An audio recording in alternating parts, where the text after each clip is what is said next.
각이 살아있는 정치평론 시사정각 시작하겠습니다. 오늘은 윤희석 국민의힘 선임대변인, 서용주 맥 정치사회연구소장 두 분을 모셨습니다. 어서 오세요. 네, 안녕하세요. 네, 오늘 첫 번째 주제어는 영상으로 보겠습니다. 보여주시죠. 첫째, 김 여사 관련 대통령실 인적 쇄신 반드시 그리고 시급하게 필요합니다. 둘째, 김 여사가 대선 당시 약속한 대로 대화활동 중단해야 합니다. 셋째, 의혹을 규명하기 위한 필요한 절차가 있다면 적극적으로 협조해야 합니다. 윤석열 대통령과 국민의힘 한동훈 대표가 정진석 대통령실 비서실장이 배석한 자리에서 만납니다. 발언의 강도를 공격적으로 높여가면서 김건희라는 요 키워드를 놓치지 않고 있거든요.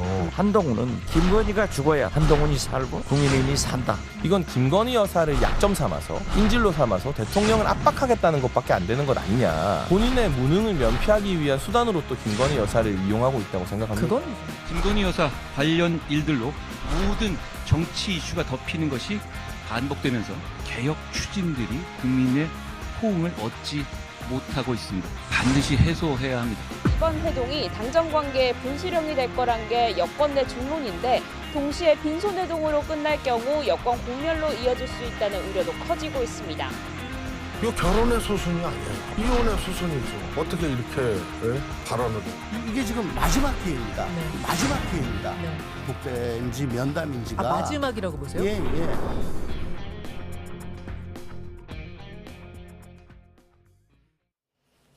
네, 독대는 아니고 면담인데 시간은 오늘 오후 4시 반으로 잡혔습니다. 오후 4시 반이 보통 우리가 약속할 때 약속을 잘 잡지 않는 시간이긴 한데 네네. 4시도 아니고 4시 30분입니다. 4시 30분. 그 시간의 의미는 어떻게 보세요? 시간의 의미는 이게 네.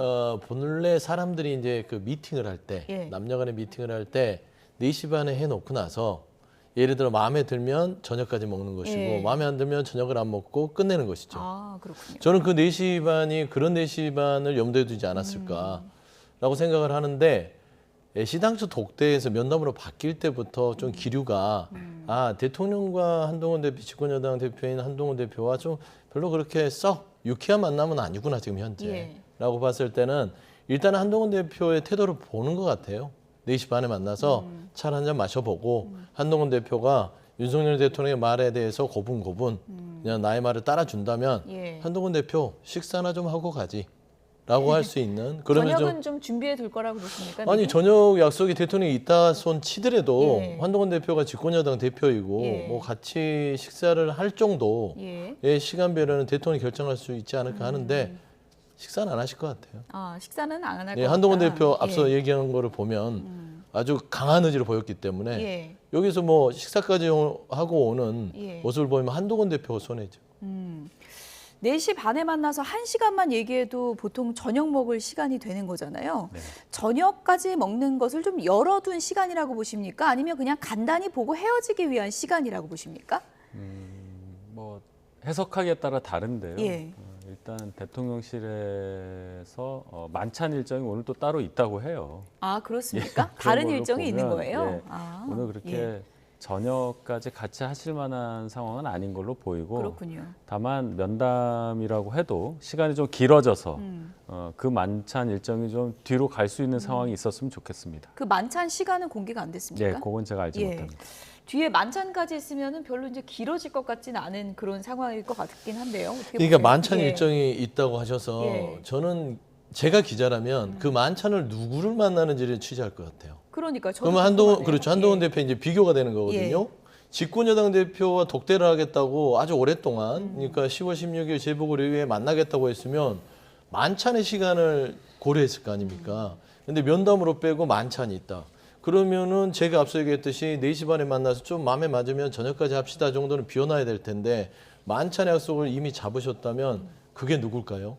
만에 하나 다른 정치인이라면 아니면 한동훈 대표의 비견 되기에도 별로 좀 낮은 수준의 분을 만난다면 한동훈 대표에게는 또 의문의 일피지 않을까. 예. 그래서 생각합니다. 뭐 낮은 수준이라는 표현은 좀 오해는 아니, 살 수 있는데 중요도죠. 중요도를 따졌을 때 어쨌든 한동훈 대표랑 이렇게 어렵게 날을 잡았는데 저녁은 다른 사람하고 잡아놨다면 이게 또 굉장히 좀 논란이 될 수도 있을 것 같은데 혹시 뭐 취재해 보셨습니까? 아니요, 누구랑 저도 먹는 뭐 건지. 그거는 알지 못하고 예. 다만 이제 오늘 4시 반 그러면 지금 나온 얘기들 종합해 보면 한동훈 대표가 무슨 얘기를 할지는 용산에서 충분히 알 수 있는 상황이어서 예. 1시간에서 1시간 반 정도면 아마 충분히 대화할 시간이다 이렇게 판단하셨다고 저는 봅니다. 예. 오늘 어쨌든 독대가 아니고요. 정진석 비서실장이 함께 하니까 2대1 만남이 된 거거든요. 한동훈 대표 측에서도 비서실장 같이 가겠다 이런 요청을 했는데 용산에서 거절했다고 합니다. 그러니까 거절했다고 예. 하는데 오늘 또 아침에 또 이렇게 확인을 해보니까 그 박정화 비서실장도 갈 수도 있다라는 걸 좀 여지가 열려 있다고 하더라고요. 예. 좀 지켜는 봐야 될 것 같은데 일단은 뭐 누가 배석하든 간에 일단 정진석 비서실장이 같이 하는 것은 확정된 것 같습니다. 그러니까 3자에서 모이기 때문에 한동훈 대표와 대통령 간의 은밀한 독대 분위기는 아닐 것이다. 라는 측면에서는 이 면담 자체가 뭐 이거를 평가가 이미 끝났다고 좀 보는 게 맞을 것 같아요. 대통령은 더 이상 한동훈 대표에 대해서 뭐를 줄 생각은 없고 뭔가를 한동훈 대표에게 얘기할 생각이다. 그거를 잘 받아서 적어가서 여당 대표로서 하시오라는 수준이지 예. 저는 모르겠습니다. 그 3인이 하든 4인이 하든 이미 면담의 결과는 독대가 아니기 때문에 큰 중요성은 없다. 좀 그렇게 보입니다. 네, 어쨌든 배석 인원과 형식을 두고도 시작 전부터 여러 가지 얘기들이 있는데요. 김재원 최고위원은 오늘 아침 인터뷰에서 이렇게 얘기를 했습니다. 들어보시죠.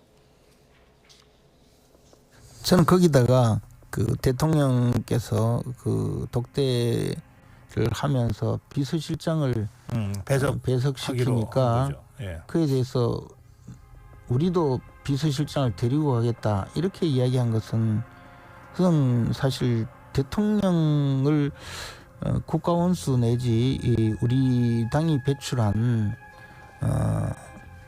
대통령으로 인정하지 않는 것 아닌가. 쉽게 말해서 배석자가 있다는 것은 딴 이야기가 나오지 않기 위해서인데 그쪽만 증인이 있으면 되냐 이런 투의 지금 말씀 아니겠습니까? 이것은 비서실장이 배석하는 것이 지극히 그 당연한 자리이고 정 문제가 된다면 비서실장에 대한 이야기가 나올 것 같으면 하다못해 기록비서관이라도 배석을 해야 되는 것이지 대통령이 1대1로 만나는 것은 지극히 사적인 자리라면 모를까. 저는 그런 외의 그 정치적인 면담 자리에 이런 이야기가 나온 것 자체가 좀 의아하게 생각했습니다. 네, 당대표도 비서실장 데려간다 그러니까 김재원 최고위원이 이 부분에 대해서 국가원수랑 당대표가 같냐 이렇게 반박을 했거든요. 어떻게 보세요? 김재원 최고위원의 해석이 좀 과한 측면이 있습니다. 예. 뭐 대통령과 여당 대표의 사이가 뭐 동등하냐 아니냐부터 시작해서 당 대표가 당이 배출한 대통령을 믿지 못해서 예. 대통령실에서만 비서실장 오는 것에 대해서 우리도 데려가겠다 이런 시각으로 보시는 게 글쎄요 저희 입장에서는 이렇게 도움이 될 것 같지는 않고 그냥 형식적으로 예. 그럼 저희도 대표의 비서실장을 데려가겠다고 얘기한 것뿐이고 뭐 정지석 비서실장이 당에서 또 국회에서 오래 활동하신 분이어서 그분을 못 믿어서 예. 저런 얘기 했다고 저는 보지 않아요. 이 해석은 좀 과하다 이렇게 말씀드리겠습니다. 정진석 비서실장이 오늘 윤 대통령과 한동훈 대표 사이에 이제 네. 앉아 있는 거잖아요. 그 가운데 사람 역할이 원래 되게 중요한 건데 이런 상황에서 그렇죠. 어떤 역할을 해야 된다고 보세요? 뭐 혹자들은 이런 얘기를 하더라고요. 이제 윤석열 대통령과 한동훈 대표가 예. 이견차가 크게 지금 만나는 상황이라서 예. 조금 불편한 기류가 있을 수 있다. 예. 거기에 좀 양념을 치면서 완화하는 어떤 중재자 역할을 하는 게 맞지 않겠냐. 예, 또 그런 예. 역할을 하지 않겠냐라고 하는데 일단은 저는 한동훈 대표가 박정화 비서실장을 요청한 부분들은 당연하다고 생각해요. 왜냐하면 두 사람이 얘기하다 보면 두 사람의 얘기를 잊어먹는 수가 있기 때문에 객관화된 사람이 옆에서 지켜보면서 기록을 하는 것들이 훨씬 더 면담의 내용을 정확하게 외부적으로 평가하거나 예. 말을 할 수 있잖아요. 예. 근데 정진석 비서실장 혼자만 얘기하는 기록하다 보면 이게 따져보면 한동훈 대표가 말하는 부분을 곡해할 수 있는 부분이 있다라는 측면에서는 이게 행정부의 수반과 말하자면 집권여당, 입법부의 집권여당 대표가 가는 거기 때문에 이건 공적 만남이잖아요. 그러니까 행정부와 입법부는 다른 영역입니다. 물론 서열은 있겠으나 예. 근데 그거를 가지고 뭐 지금 서열 따져서 대통령과 한동훈 대표가 어디서 감히 대통령 그 만나는 자리에 본인이 비서실장 데려온다고 하냐. 이거는 대통령 무시한다고 하는 것들은 조금 지금 공적인 영역에서 업무를 보는 것이지 사적으로 뭐 놀러 가는 건 아니잖아요. 저는 그런 부분에 있어서는 김재현 최고가 조금 과도한 해석을 하신 것 같고 저는 일단은 두 분이 만나서 어떤 얘기를 할지는 모르나 얼굴이 환하게는 또 보이지는 않을 것 같아요. 그래서 보니까 용산에서는 사진 한 장 공개하는 그 외에는 취재 이런 부분들은 다 제한한 걸로 제가 알고 있습니다. 뭐 시간의 정치라고도 할 수 있을 것 같은데 오늘 대화의 흐름이나 용산에서 나오는 답변 내용이 한동훈 대표 듣기에 만족스럽지 않을 경우 한동훈 대표가 자리를 먼저 좀 일어날 가능성도 좀 있다고 전혀 보세요? 없을 겁니다. 전혀 없을 왜냐하면 거예요. 한동훈 대표가 그렇게까지 해서 본인의 이미지를 추락시킬 필요가 없죠. 최대한 언더독 입장에서 대통령을 존중하는 경청하는 입장에서 올 것이고 근데 이미 면담은 끝났다고 봐요. 검찰에서 김건희 여사의 주가 조작에 대해서 불기소 처분을 해버렸기 때문에 한동훈 대표의 3대 요구사항 중에 이미 의혹규명 해소는 끝나버린 겁니다. 그래서 저는 별로 그 면담의 의미를 크게 둘 것인가라는 것도 좀 회의적이다. 아직 만나지도 않았는데 너무 찬물을 끼얹는 거 아니시죠? 아니 예측입니다. 예. 어쨌든 오늘 결과 발표가 이제 많이 궁금하실 텐데 뭐 용산 측에서는 정진석 비서실장이 들어가 있었으니까 얘기하면 되고 한동훈 대표 측에서는 한동훈 대표가 직접 얘기한다고요? 예, 혼자 가시게 되면 국회 돌아와서 아마 본인 직접 회담 상황에 대해서 브리핑하겠다 이런 말씀을 하신 걸로 저도 들었고 직접 얘기하겠다는 건 그만큼 또 의지도 강하다 뭐 이런 표현으로 볼 수 있을까요? 어쨌든 무슨 말씀하실지는 모르지만 의제에 대해서 본인이 다 얘기한 상태고 그렇다면은 용산 대통령실 그리고 대통령님의 답변이 어떤지에 대해서 질문을 한 분이 또 그 답변을 전달하는 것도 이치에 맞다. 그리고 또 기자들 입장에서도 정석 비서실장 물론 말씀하시겠지만 그 직접 당사자로 볼 수 있는 한동훈 대표로부터 듣는 것을 더 좋아할 겁니다. 그래서 아마 브리핑을 직접 하시지 않을까 이렇게 생각합니다. 예. 서영주 소장님은 한동훈 대표가 내놓은 3대 요구안, 그러니까 지금 상황이 시험지는 이미 나와 있는 거고 답안지를 오늘 보는 거잖아요. 네네. 세 개 다 X라고 보십니까? 어떻게 보십니까? 글쎄요, 저는 객관식이 아니라 주관식이라고 봅니다. 주관식이요? 예, 각 세 가지 어떤 요구 사항에 대해서 부분적으로 수용 가능성이 분명히 있는 부분도 있고 좀 어렵다고 보는 부분도 있다고 용산 입장을 들었습니다. 그렇다면은 각각에 대해서 어느 정도는 수용하고 뭐 이런 정도로 용산에서 답변이 나오지 않을까. 그나마 세 개 중에 뭐가 수용 가능한 겁니까? 그건 제가 예측을 못 하겠어요. 사실은 1번부터 다 중요하니까. 이걸 버무려서 또 다른 방식의 답을 쓸 수도 있는 것이기 때문에 그건 좀 발표를 지켜봐야 되겠습니다. 예를 들어서 뭐 제2부속실 신속한 설치 뭐 이런 답안이 나온다면 한동훈 대표가 만족할 만한 내용이라고 볼 수 있는 건가요? 그러니까 용산의 답은 나와 있죠. 그러니까 윤석 대변인님 말씀한 대로 그 김건희 여사의 활동 중단, 즉각적 조치를 한동훈 대표가 요구했잖아요. 굉장히 좀 파격적인 거거든요. 그러니까 대선 후보 시절에 국민한테 약속했던 허위 경력 논란 가운데서 김건희 여사가 국민들한테 대통령이 된다면 본인은 아내 역할만 하겠다. 그러니까 아내 역할이라는 공적 어떤 활동들을 안 하겠다는 얘기였거든요. 그렇게 돌아가라고 얘기한 거예요. 근데 대통령이 그걸 받을 일은 없잖아요. 근데 이미 이제 대통령실에서 지금 이미 국민들한테 할 듯 말 듯 하면서 놔뒀던 게 사과. 그다음에 2부속실, 그다음에 특별감찰관. 이건 이미 그냥 있던 겁니다. 그래서 이 답안지를 한동훈 대표가 바라고 간 건 아니기 때문에 이것만 달랑 들고 온다면 한동훈 대표 면이 많이 상하지 않을까.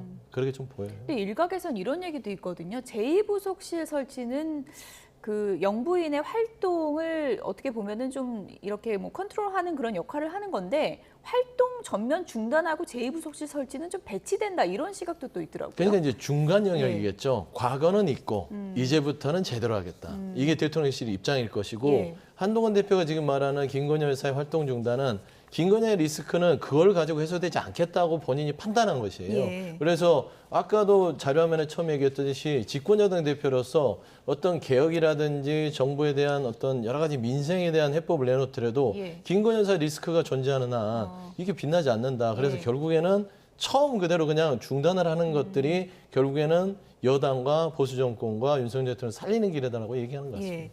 언론 보도 보니까 한동훈 대표가 어제 뭐 측근들하고 전화 통화도 많이 하고 뭐 비밀 회의 같은 것도 좀 했다라고 하던데 뭐 다 공개하기는 힘드시겠지만 친한계에서 한 대표에게 어떤 부분을 좀 요구했을까요?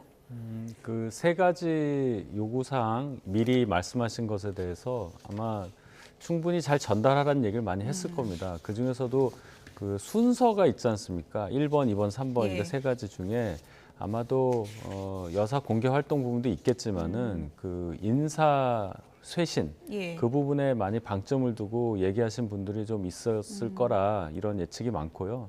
결국은 뭐 가셔서 말씀 잘 하시라 뭐 이런 정도 얘기 아니었을까 봅니다. 예. 어쨌든 어제 뭐 작전 회의도 좀 했다고 하는데 오늘 한동훈 대표가 어떤 작전을 갖고 4시 반에 대통령실로 들어갈지 이 부분을 좀 지켜봐야 될 것 같고요. 오늘 면담 결과 관련해서 정치권에서는 이런저런 얘기들이 나오고 있습니다. 한번 들어보시죠. 또 독대 호소하다 끝날 것 같은데요. 정진석 실장 뭐 배석 물려달라 그러고 이런 거 하지 않을까. 제가 대선 때 왜 그렇게 이분 말 듣게 하려고 제가 막 무슨 막 나 때려친다 그러고 뭐 내일부터 연락 끊어라 그러고 그때는 왜 이렇게 사람들이 저한테 별나냐 그랬겠지만 진짜 대통령이 별난 분이기 때문에 어지간해서는 말 안 들어요. 그건 아니죠. 윤석열 대통령이 제일 뼈아파할 방식으로 하면 되는 거지. 거기 가서 독대해가지고 이렇게 뭐 할 거는 아니다. 그래서 제가 계속 얘기하는 게 한동훈 대표가 당선되자마자 우리 지지하는 의원들과 함께 표결에 들어가겠다. 의원님들이 개인적으로 선택해달라. 근데 왜 예를 들어서 이미 그때 표결을 걸겠다 했으면은 의원들이 머리 터지고 야, 용산도 야 이거 의원들 표결하면 어떻게 될지 모르는데 이렇게 하면은 그때 좀 더 지렛대가 생겼겠죠. 근데 지금은 뭐 그냥 독대 매니아 같이 돼버려가지고. 제가 보기에는 지금 저 노벨의 애처가상이 있다면은 대통령께서는 그 노벨 애처가상을 노리시는 것 같은데. 예. 그 자꾸 저는 저 공민왕 노국공주 이런 게 생각이 나요. 홍구. 제가 만약에 비서실장이라면 이렇게 하셔야 됩니다. 예. 뭐냐? 정말 대국민 사과하겠다. 모든 거 다 오픈하겠다. 거기다가 또 뭐 명태균 씨가 뭐 한마디 하고 뭐 강혜영 씨가 한마디 하면 무슨 의혹이 생기잖아요. 그러면 냅다 이것도 수사해라 해가지고 공정한 그리고 할 만한 거에 대해서 뭐 특검법이 된다면 난 협조하겠다. 뭐 그 정도까지는 가야 되지 않나 생각합니다. 네, 먼저 이준석 의원 얘기. 그러니까 한동훈 대표 전략이 잘못됐다. 독대만 얘기할 게 아니라 어떻게 보면은 김건희 특검과 관련해서 표결 들어가겠다 이렇게 걸어버렸으면 훨씬 더 윤석열 대통령과 협상해서 본인이 좀 힘을 갖지 않았을까 이런 얘기거든요. 그건 어떻게 너무 보세요? 쉬운 얘기죠. 쉬운 얘기입니까? 예, 정치나 이런 부분에 있어서 평론하는 입장에서는 그렇게 얘기할 수 있어요. 시원하게 지금 8표 있으니까 만에 안 되면은 그냥 표결해서 다음에는 없습니다 하면 너무 쉽잖아요. 근데 그렇게 되면은 한동훈 대표의 이미지상 대통령을 표 갖고 협박하는 여당 대표가 됩니다. 그러면 장기적으로 봐서는 그게 해결이 된다 손 치더라도 본인한테 데미지가 있어요. 그렇기 때문에 최대한 언더독의 어떤 전략을 가지고 계속해서 대통령한테 읍소하고 뭔가 애걸하고 뭔가 좀 이렇게 메시지를 통해서 압박하고 이런 모양새를 갖추려고 하는 게 아니었을까 생각이 되고요. 저는 한동훈 대표가 당내에서 8표, 10표로 움직일 만한 그런 능력이 있다고는 생각하지 않습니다. 아직까지는. 왜냐하면 대통령의 권한이 있고요. 그리고 자연스럽게 가야지 이 부분에 대해서 아무리 독대가 면담이 무산된다 하더라도 다녀와서 기분 나쁘다고 자 이제는 특검을 우리가 받습니다. 그래 못하죠. 결국에는 그냥 가만히 자연스럽게 두고 겉으로는 우리 당론은 민주당의 특검은 반대입니다. 하지만 의원들의 판단에 맡기고 국민 눈높이에 맞는 것들이 필요합니다 정도 던져놓으면 알아서 움직이는 거예요. 이번에도 비슷했잖아요. 당론으로 반대였습니다 했는데 4표 이탈표가 있었습니다. 그럼 나머지 4표 이탈표는 가만히 둬도 생길 수 있는 거예요. 그렇기 때문에 굳이 그런 뭐 이미지를 상해가면서 대통령 압박할 필요가 뭐가 있을까 좀 생각이 듭니다. 소장님, 만약에 이건 뭐 가정하는 시나리오입니다. 오늘 예를 들어서 별소득도 없고 내일 언론의 제목이 빈손회동으로 주로 나온다면 다음 표결은 뭐 친한계에서 일부에서는 장담할 수 없다 이런 얘기도 있는데 어떻게 전망하세요? 그게 기류 같아요. 그러니까 한동훈 대표는 말하자면은 국합을 하는 것이죠. 그리고 그 다음에 이제 그 옆에 있는 분들이 이제 배드캅 역할을 하는 겁니다. 그런 분위기를 조성해서 만에 하나 용산에서 이번에 어떤 면담 과정에서 그나마 국민이 납득할 만한 뭐라도 주지 않으면 예. 어떻게 될지 모른다라고 으름장을 놓잖아요. 저는 이게 지금 당 내에서 움직이는 뭐 수면 아래에 있는 부분들이고 한동훈 대표는 돌아와서 똑같은 얘기할 거예요. 장담컨대 국민의 눈높이에 맞는 여러 가지 얘기들을 또 하면서 일단은 국감 역할을 언제까지 할지는 좀 지켜봐야 될 것 같습니다. 예, 조홍천 전 의원 같은 경우에는 뭐 노벨 애처가상 받을 것 같다 뭐 이렇게까지 비판을 하기도 했는데 용산에서 독소 조항 뺀 특검 정도는 받아줘야 된다. 그 정도는 줘야 된다라고 이제 주장을 하고 있거든요. 그럴 가능성은 어느 정도라고 보십니까? 일단 그 얘기는 오늘 면담 결과가 나온 이후에 논의할 얘기입니다. 오늘 예. 면담 결과가 별로 썩 그렇게 좋지 않다면 예. 바로 특검 전국으로 갈 가능성이 큽니다. 그런데 지금 민주당에서 세 번째로 발의한 특검 법안은 저희가 도저히 받을 수가 없어요. 거기 명태균 씨 저희 당 공천 개입 의혹까지 들어가 있기 때문에 예. 그게 만약 통과될 경우에는 당 입장에서는 그 당까지 압수수색 당할 수 있는 여지도 있기 때문에 당도 그건 받을 수가 없습니다. 그러면 거기서 독소 조항을 뺀 것만 받아라. 예. 그거는 너무 나간 얘기죠. 지금 자꾸 대통령을 향해서 한 대표가 압박을 한다 뭐 이런 용어를 쓰시는데 어떻게 여당 대표가 대통령을 압박을 하겠습니까? 다 정부 여당이 잘 되자고 얘기를 한번 더 진솔하게 해보자 하는 차원에서 오늘 면담이 있는 건데 예. 그런 차원으로 본다면 이것을 압박으로 보기보다는 더 터놓고 얘기하는 과정에서 생산적인 결과를 얻자는 그런 과정으로 보셨으면 하고요. 결과적으로 오늘 회동 결과에 따라서 모든 것이 바뀔 경우가 많기 때문에 예. 섣부른 예단 그것은 아직은 예. 시기상조다 이렇게 예. 봅니다. 뭐 말하기는 좀 조심스러운 시점이긴 하지만 예를 들어 윤석열 대통령이 독대나 면담을 일종의 좀 거부하는 모양새를 취하다가 일단 날짜를 잡은 거잖아요. 날짜를 잡았을 때는 뭔가 줄 게 있는 거 아니냐 이런 시각도 있을 수 있거든요. 그건 네. 어떻게 보세요? 저도 그렇게 생각합니다. 예. 이것이 한동훈 대표가 계속 뭔가 면담 요청을 한가운데 수락한 게 아니라 중간에 먼저 홍철호 정무수석이 독대를 하자 이렇게 얘기를 한 것이 성사된 거기 때문에 예. 그 얘기는 용산에서도 뭔가 답변을 줄 것을 결정한 부분이 있기 때문에 했다고 저는 보고 그런 차원에서 보면 오늘 적어도 빈손 회동이라는 내일자 조간신문 헤드라인은 없을 걸로 저는 기대를 합니다. 뭔가는 있다. 네. 예. 뭔가는 있어요. 그러니까 예측컨대 아니 없을 거라면서요. 아니 말씀드렸잖아요. 사과 예. 얘기했던데 직접 사과는 아니고 예. 대통령이 사과할 것이고 예. 그다음 이부석 씨 예. 특별감찰관 이게 있다는 겁니다. 근데 이건 있어도 없는 거나 마찬가지라고 말씀을 드렸던 거고 예. 아까 전에 조홍천 의원 전 의원 얘기를 잠깐 하면 노벨 애처가상은 아닌 것 같아요. 그건 뭔가요? 노벨 공처가상이죠. 공처가 애처가는 완전히 다릅니다. 예. 배우자를 사랑한 남편과 예. 배우자에게 꽉 잡혀서 아무것도 못하는 또 공처가는 다르다는 좀 말씀 좀 드리고 싶습니다. 예. 어쨌든 한동훈 대표가 지금 언론 보도 보면 내가 이번에 할 말은 하겠다. 이대로 가다가는 다 죽는다. 이런 얘기를 한 것으로 언론 보도에서 전해지고 네. 있거든요. 만약에 서영주 소장님 네. 예측대로 큰 소득 없이 돌아온다면 한동훈 대표가 그 다음에 취할 수 있는 액션은 어떤 게 있는 거예요? 일단은 한동훈 대표가 할 수 있는 것들은요. 예. 특검에 대한 부분들은 친한계를 중심으로 해서 더 거세질 겁니다. 이제는 국민의 눈높이에 맞는 선택을 할 수밖에 없다라는 메시지들이 나올 것이고 저는 한동훈 대표는 이미 면담에 대해서 결론을 내렸다고 봐요. 그러니까 뭐 한 일말에 한 10%, 20%의 희망은 갖고 있겠으나 80%는 이미 나는 다 얘기를 했는데 대통령실은 줄 게 별로 없구나. 예. 사과 이부석실 특별감찰관 외에는 안 하겠구나라는 걸 알고 있는 것 같고요. 저는 한동훈 대표가 면담 이후에 예. 저는 조금 더 여론전을 좀 더 왕성하게 할 것 같습니다. 그래서 본인의 메시지를 언론을 통해서 하나하나 조목조목 좀 더 구체적으로 얘기를 해가면서 본인의 정치적인 어떤 출구 전략을 세울 것 같다 그래 보입니다. 면담 앞두고 국민의힘 내부에서는 한동훈 대표를 견제하는 목소리도 계속 나오고 있는데요. 어떤 내용들인지 함께 보여주시죠. 네, 김태흠 충남지사가 이렇게 얘기를 했습니다. 독대를 요구하고 또 이를 언론을 통해 하는 것은 자기 정치나 대통령과 차별화를 위한 수단으로 해석될 수밖에 없다. 신뢰 기반이 없는 독대는 독대가 아니라 하극상이나 단판이다 이렇게 비판을 했고요. 이상규 서울 성북을 당협위원장은 무능함에도 정치적인 잔기술만 하는 한 대표는 사퇴해라 이런 얘기까지 했습니다. 총선 패배, 교육감 선거 패배, 구로구청장 사퇴는 당대표가 수도권을 포기했다는 증거다 이렇게 날을 세웠습니다.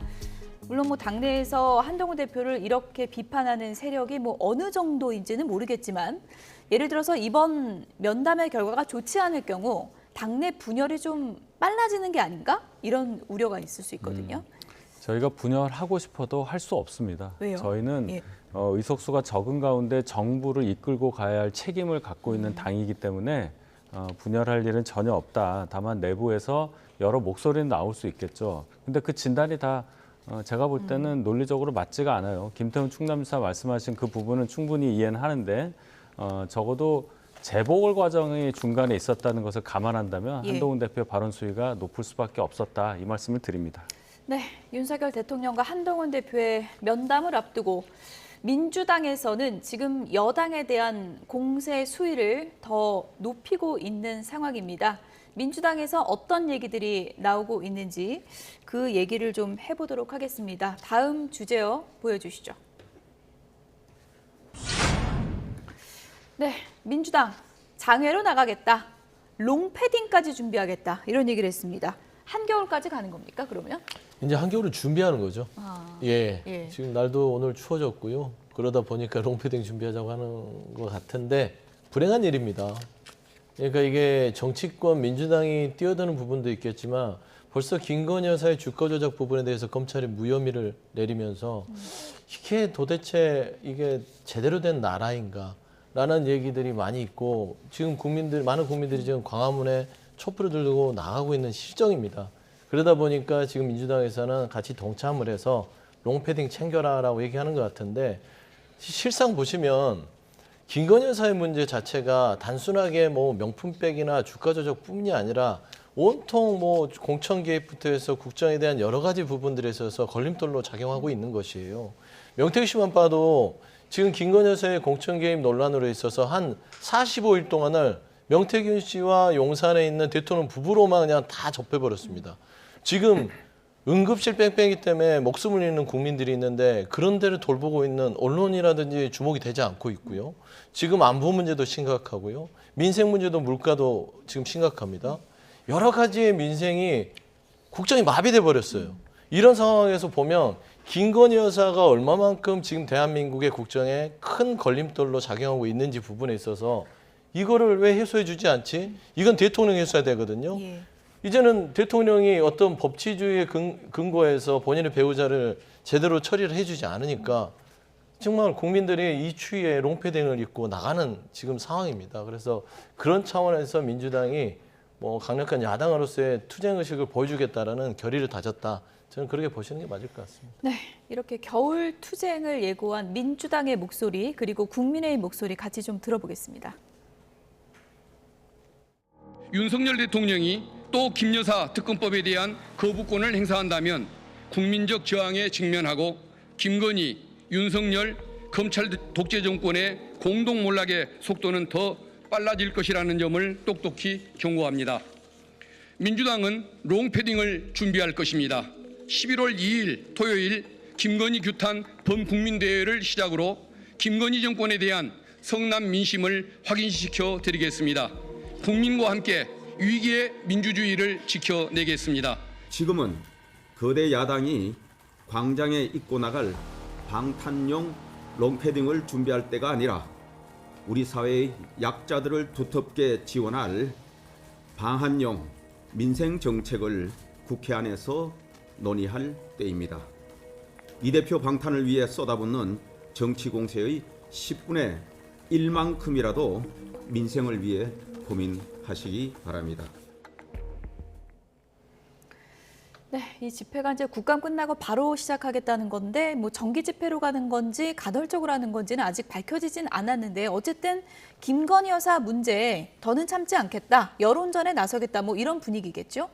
여론전에 나선다는 것이 장외 집회로 직접 연결된다고 저는 보지 않습니다. 민주당이 뭐 소수고 예. 의석수가 적다면야 과거의 예에서 보듯이 이해를 할 수가 있겠지만 국회에서 지금 111석을 갖고 있는 당이에요. 그런 당이 국회 안에서 해결을 못하고 밖으로 나온다는 것은 그 자체로 무능하다는 것을 입증을 하는 겁니다. 제도권 안에서 해결을 못해서 밖으로 나온다는 의미는 제도권에서 할 수 있는 힘이 없을 때나 가능한 얘기인데 이걸 과거처럼 밖으로 나와서 해결한다는 뭐라고 할까요? 그냥 자동적으로 나올 수 있는 별로 고민을 안 하고 정치 투쟁한다 이렇게 생각이 들고 정 밖에 나가서 하실 거면은 밖에 나가서 뭔가를 이루겠다고 결심을 하셨다면 국회의원 배지를 떼고 하시는 게 저는 맞다고 봅니다. 이럴 거면 총선을 왜 합니까? 선거를 왜 하고? 따라서 제도권 안에서 충분히 논의할 수 있는 기회를 갖고 있고 그만한 힘을 갖고 있는 민주당이 장외에 나와서 투쟁하는 것만큼은 국민들께서 그렇게 용납하시지 않을 것이라고 저는 기대합니다. 어쨌든 뭐 김건희 여사 불기소 결정 이후에 민주당이 이제 공세 수위를 높이고 있고요. 오늘 국감에서는 김 여사 모녀 동행 명령장을 발부하면서 여야가 또 공세를 펼치기도 했습니다. 이 같은 민주당의 움직임에 대해서 국민의힘 김용태 의원은 이렇게 분석을 했습니다. 들어보시죠.